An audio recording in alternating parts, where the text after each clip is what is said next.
antara 28 huruf yang ada dalam tajwid tapak tangan ini, ada 14 huruf yang bila kita baca, yang mana bila kita tahu, tuan-tuan dan puan, kita kena jelaskan bacaan dia. Apakah 14 huruf itu?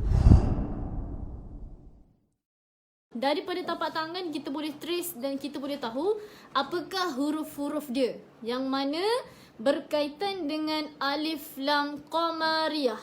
Ada 14 huruf alif lam qamariyah ini. Apakah 14 huruf dia? Yang mana 14 huruf ini adalah bacaan yang kita perlu baca jelas. Okey, yang pertama untuk alif lam qamariyah, ada 6 huruf yang berada di bahagian tangan ni lah, pergelangan ni. Ada 6 huruf. Keenam huruf ini merupakan huruf-huruf yang perlu dibaca jelas. So, huruf yang pertama adalah huruf hamzah. Pergelangan tangan ini maksudnya huruf yang berada di bahagian kerongkong. Okey, baik. So, untuk huruf di bahagian kerongkong ada 6 huruf, iaitu huruf kha, huruf ghin, huruf ha, huruf ain, huruf ha dan juga huruf hamzah. Yang mana huruf-huruf ini, perasan tak bila kita baca dan bila kita nak sebut dan berkaitan dengan mahraj. Mahraj itu apa? Mahraj adalah tempat keluar huruf. Huruf kha kita ingat dia berada di bahagian atas sekali. Maksudnya bila kita baca, kita kena baca dia kha ni dia tekan sikit, tuan-tuan puan. Dia tekan. Okey, Ustazah nak cerita sikit berkaitan dengan huruf di bahagian kerongkong, iaitu huruf kha, huruf ghin. Kha kita kena tekan bacaan huruf kha tu. Dia kena Kemudian seterusnya adalah huruf ghin. Huruf ghin macam mana? Huruf ghin dia seakan-akan lalu sahaja. Kalau kha, dia macam bunyi macam nak keluar kahak gitu. Kalau huruf ghin, dia lalu sahaja.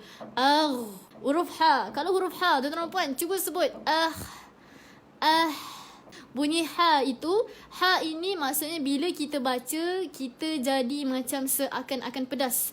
Okey, seterusnya adalah huruf ain. Huruf ain macam mana? Huruf ain dia seakan-akan bunyi dia macam orang-orang logat Kedah. Okey, nak cerita dekat sini, keenam huruf ini adalah huruf yang berada di bahagian kerongkong, dan keenam huruf ini adalah huruf yang perlu dibaca jelas dalam bacaan alif lam qamariyah. Huruf kha, betul. So huruf kha adalah huruf yang perlu dibaca jelas.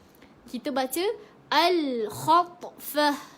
Alif lam ini perlu dibaca jelas. Kalau nak tahu dan signal macam mana kita nak tahu alif lam qamariyah itu, signal dia adalah yang pertama sekali pasti ada hamzah wasal.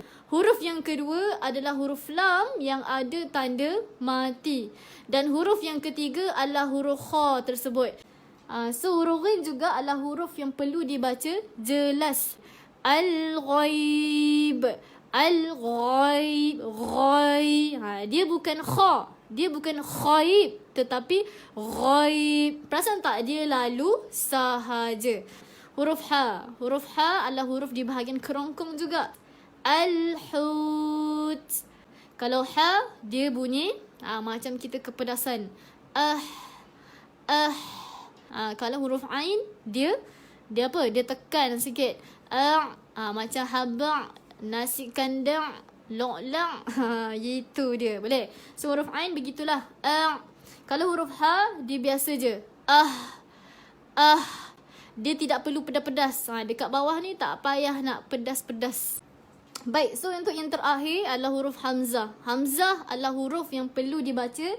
Dia tidak perlu ditekankan macam ain. Dia biasa-biasa saja. Hamzah dia sama macam huruf ha. Kalau ha ini Kalau hamzah perlu dibaca Kalau ain nampak tak perbezaan dia? Ha dekat sini ha yang bawah ain dekat atas hamzah dekat bawah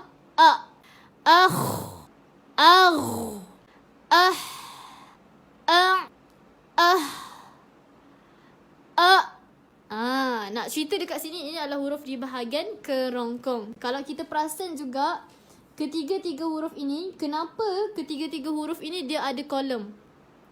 Dia ada dia punya garisan-garisan. Sebab dekat huruf di bahagian atas memang dia berada di atas kerongkong. Kalau di bahagian tengah, dia berada di tengah kerongkong.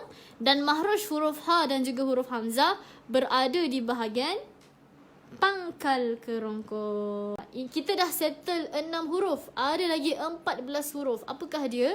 Okey, bulatkan huruf yang berada di bahagian pangkal lidah. Huruf qaf dan juga huruf kaf. Untuk huruf qaf, kita kena tekankan bacaan kita. Aqa, aqa, aqa. Kalau huruf kaf, dia biasa-biasa je. Ada keluar angin sedikit. Ak. Dan untuk makluman, kedua-dua huruf ini adalah bacaan yang perlu dibaca jelas pada huruf alif lam koma ya. Ada lagi 2 huruf dekat bahagian tengah lidah, iaitu huruf jim dan juga huruf ya. Huruf jim dan juga huruf ya. Huruf jim adalah huruf yang perlu dibaca qalqalah. Qalqalah tu apa? Qalqalah adalah huruf yang perlu dilantunkan. Qalqalah. Aj. Okey, kemudian huruf yang seterusnya adalah huruf ya. Ai. Ini adalah huruf lin. Huruf lin tu apa? Huruf lin adalah huruf yang bila kita baca, kita kena baca dalam keadaan lembut. Yang terakhir adalah huruf yang berada di bahagian bibir. Untuk pengetahuan semua, huruf fa. Cuba kita try sebut af. Kalau perasan, waktu kita sebut huruf fa ini, mulut kita, lidah kita tak bergerak. Tetapi mulut kita tu, dia jadi seakan-akan bentuk gigi arnab. Dan yang seterusnya adalah huruf waw. Au. So seterusnya huruf mim. Huruf mim kita sama-sama sebut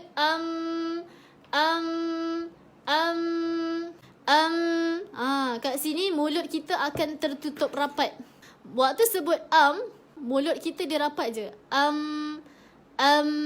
Ya, huruf mim dia hanya dirapatkan bibir sahaja. So yang terakhir, kita pergi kepada huruf yang terakhir adalah huruf ba. Ab. Untuk huruf ba dia qalqalah. Qalqalah maksudnya apa? Qalqalah maksudnya adalah melantun. Ya? Nak cerita dia 4 huruf itu adalah 4 huruf yang di bahagian bibir dan 4 huruf yang perlu dibaca jelas dalam bacaan alif lam koma ya. Contoh al-amwal, al-bilad, al-jibal, al-hut, al-khatfah, al-ilm, al-ghaib, al-furqan, al-Quran, al-kalalah, al-madinah, al-walidain, al-huda, al-yaqin.